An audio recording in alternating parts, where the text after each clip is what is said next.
The gleaming white body of the eternal horizon cut through the midnight waters with mechanical precision, its wake disappearing into the vast emptiness behind it. On the promenade deck, the scattered yellow lights from cabin windows reflected dully on the black ocean surface that extended endlessly in all directions. Inside the main dining room, 9 passengers lingered over half-empty wine glasses and dessert plates, their laughter echoing in the cavernous space now largely abandoned as other guests had retreated to their cabins or the late-night entertainment venues. They had gravitated toward each other on the first evening of the cruise, drawn together by some indefinable connection that none of them had bothered to question until now. "Isn't it strange?" Rebecca remarked, her fingers toying with the stem of her wineglass, her eyes fixated on the dark liquid within rather than meeting the gazes of her companions. "I was just thinking about how we all met, and I realized I can't actually remember boarding the ship." She attempted a laugh that emerged hollow and brittle. "I can remember unpacking in my cabin, attending the safety drill, exploring the ship that first afternoon, but the actual moment of walking up the gangway, checking in, it's just not there." The silence that followed her words hung heavy and oppressive, settling over the table like a shroud as each person instinctively turned inward, searching their own memories for the missing piece. The chandelier lights overhead remained steady, casting an unnatural brightness over their suddenly troubled faces. "Now that you mention it," Victor, a retired professor with silver-rimmed glasses, spoke slowly, his brow furrowed in concentration. "I remember packing for the cruise, I remember planning the trip, but I can't recall the actual journey to the port, or stepping onto the ship." His hands trembled slightly as he set down his fork, the untouched chocolate cake before him suddenly unappealing. One by one, the others at the table admitted to the same unsettling gap in their memories. No recollections of airport terminals, taxi rides to the port, standing in line at check-in, or the obligatory embarkation photos. Marcus, a tall man with a usually confident demeanor, was now visibly shaken as he described organizing his travel documents, but nothing beyond that point.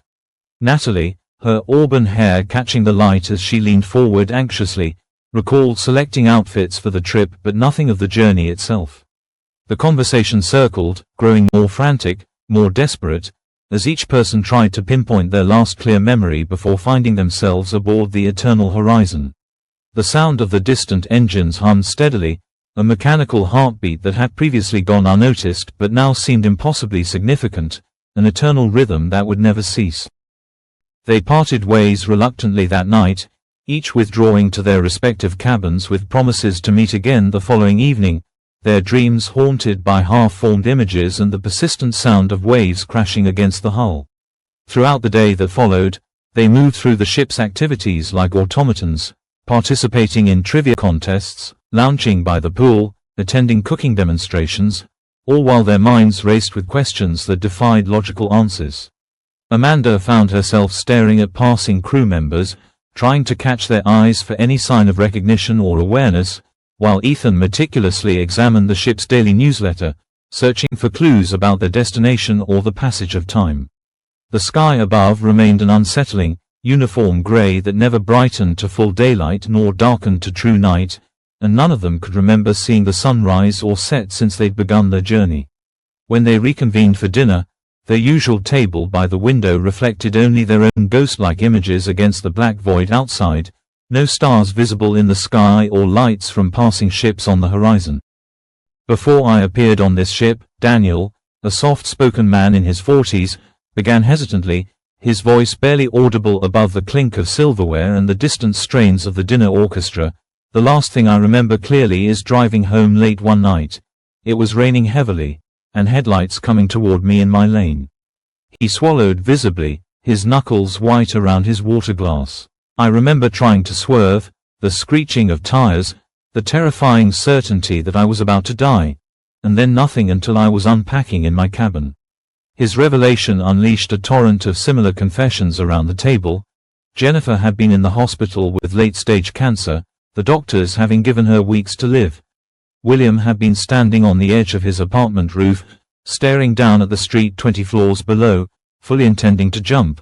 Olivia remembered collapsing in her kitchen, a searing pain radiating down her left arm. Marcus had been trapped in a burning building, the smoke filling his lungs as he searched desperately for an exit that didn't exist. Victor had been swimming in rough ocean waters when a powerful current had pulled him under. Natalie had been caught in an avalanche while skiing. Amanda had been in an airplane experiencing severe turbulence that suddenly plummeted thousands of feet. And Rebecca had been undergoing high-risk surgery with complications. The chandelier above them remained steadfast, casting its unwavering light over their ghastly realizations, the pristine dining room maintaining its elegant appearance despite the horror unfolding at table 17. The terrible truth dawned on them collectively, unspoken at first but reflected in their widening eyes and ashen faces, a truth too horrifying to articulate yet impossible to ignore. The ship maintained its gentle sway, the immaculate condition of every surface, every fixture a silent mockery of their growing dread. "We're dead," Rebecca finally whispered, the words hanging in the air like a death sentence. "All of us. We died, and somehow. This ship, this endless cruise, it's what came after." No one contradicted her. No one could. The dining room suddenly seemed cavernous and wrong, the other passengers at distant tables blurring at the edges when looked at directly, their movements mechanical and repetitive, their faces indistinct as if they weren't quite real. In the days that followed, their desperation manifested in increasingly frantic attempts to prove their theory wrong or, failing that, to escape their nautical purgatory. Victor insisted they needed to find the captain, to demand answers, but their inquiries at the reception desk were met with vague smiles and assurances that the captain was unavailable at present, but would surely address their concerns at the appropriate time.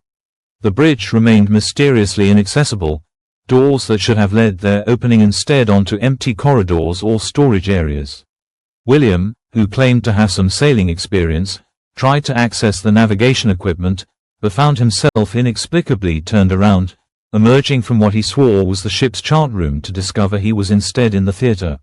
Olivia attempted to send emails from the ship's internet cafe, only to watch her messages perpetually sending without ever being delivered. Daniel, in a moment of desperate courage or madness, tried to lower one of the lifeboats under cover of darkness, but no matter how long he worked at the mechanisms, they remained in perfect working order yet somehow impossible to operate, as if some invisible force prevented their release. As their attempts at escape proved futile, they noticed other unsettling aspects of their existence aboard the Eternal Horizon. The same meals appeared on the dinner menu in endless rotation, entertainment shows in the theater repeated with the performers never missing a step or a note. The other passengers, if they could truly be called that, never acknowledged their increasingly bizarre behavior or responded to direct questions about the ship's destination or origin. Most disturbing of all, they realized they never felt genuinely hungry or thirsty, never truly tired despite lying sleepless in their cabins night after night, never felt the passage of time in any meaningful way. Ethan kept meticulous track of the days in a journal he'd found in his cabin, but was disturbed to discover that the ink disappeared from the pages overnight, as if time itself refused to be measured in this place. The sky remained that eerie, uniform gray, the water an impenetrable black that seemed to absorb light rather than reflect it. And always, the steady mechanical heartbeat of the engines pulsed beneath their feet, driving them forward across an endless ocean to an unreachable destination. Yet through it all, the ship maintained its impeccable condition, not a speck of rust, not a frayed carpet, not a flickering light anywhere to be found, a perfect, eternal vessel sailing on a perfect, eternal sea. "This isn't the afterlife," Jennifer declared one evening, her voice flat and empty of the hope that had sustained her through the first days of their realization. "This is hell, we're in hell." No one disagreed with her assessment anymore. They had stopped appearing at scheduled activities, stopped pretending to eat the food that never satisfied, stopped engaging with the automaton-like crew and passengers whose programmed pleasantries now seemed like cruel mockery. Instead, they gathered in Rebecca's cabin each evening, drawn together by their shared awareness in a ship full of hollow shadows, the only real beings in an unreal world.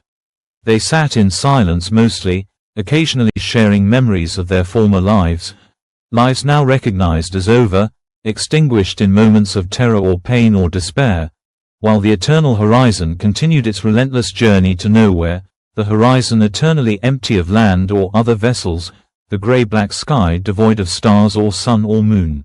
Rebecca's cabin, like every other space on the ship, remained in a state of perpetual perfection, the sheets crisp, the surfaces dust-free, the temperature pleasantly regulated, an immaculate prison cell that would never age or deteriorate, just as they themselves seemed suspended in time, neither aging nor changing in any perceptible way. Weeks passed, or perhaps months, or years. Time had lost all meaning aboard the Eternal Horizon. They had tried everything they could imagine to escape, jumping overboard only to find themselves waking in their cabins, dry and unharmed, attempting to damage the ship only to find their tools passing harmlessly through surfaces that appeared solid but somehow resisted destruction, trying to communicate with the crew only to receive the same rehearsed responses regardless of their questions. The 9 friends now spent their days wandering the decks like ghosts, passing through the endless activities and entertainments without participating, watching the mechanical passengers and crew perform their eternal routines with a detachment born of hopelessness.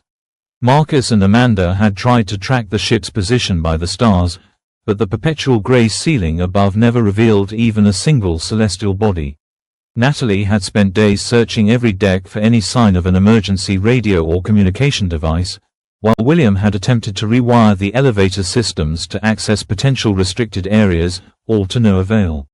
The Eternal Horizon sailed on through waters that never changed, under skies that never cleared, its engines maintaining their relentless rhythm, its pristine white hull cutting through waves that seemed to part reluctantly before it only to close seamlessly behind.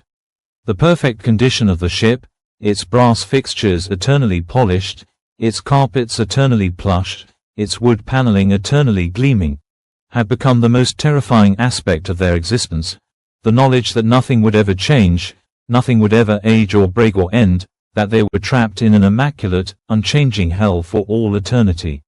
As they gathered that evening in the main dining room, seated around table 17 where their realization had first begun, they stared out at the endless black ocean with the hollow acceptance that this was their forever, an eternal voyage on a ship that would never dock, never deteriorate, never release them from its perfect, polished embrace. The engines hummed below, the chandeliers glowed above, and the Eternal Horizon sailed on into the endless night.